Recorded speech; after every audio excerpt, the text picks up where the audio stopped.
Lidhja Social-Demokrate e Maqedonisë ka filluar sesionin e publikimit të bombave korruptive të lidhura me partinë në pushtet VMRO-DPMN. Ekipi antikorrupsion i partisë opozitare publikoi një material të cilin e cilëson si skandal që sipas tyre tregon funksionimin e modelit kriminal të pushtetit të Hristian Mickovskit dhe VMRO-DPMN-s. Aleksandr Sasha Dimitrijević nga kjo parti deklaroi se përmes personave të afërt dhe ndërmjetësve janë pompuar rreth 9 milion euro para publike, ndërsa tenderët e dyshuar paraqiten si mekanizëm për keqpërdorim të fondeve shtetërore. Ама за старата банда не се доволни посредници. Skandali i ri, bombe re për atë se kush dhe si pastron.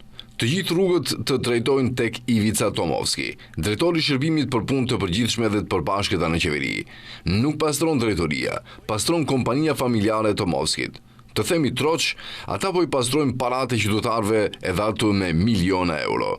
Nga institucionet shtetërore dhe komunat udhëhequra nga VMRO-DPMN-ja, kompania Tomovskit ka fituar 5.360.000 euro ose 161 tendera. Sipas të dhënave të publikuara nga LSDM, aktiviteti i kompanisë së afërt me Tomovskin është rritur me 306% pas ardhjes së VMRO-DPMN-s në pushtet. От държавни институции. Vetëm këtë vit, 2025, kompania ka fituar 10 tender me vlerë gati gjysmë milion euro. Pronari i City Logistic, në momentin kur është themeluar, ka qenë Vitomir Tomovski nga Struga, babai i Ivica Tomovskit, ndërsa menaxheri Slobodan Kutanovski i afërm i tyre.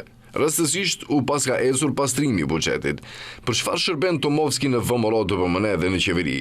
Besoj se populli i tij është bërë kristale qartë pas kësaj. E rëndësishme është që bizneset familjare po ecin.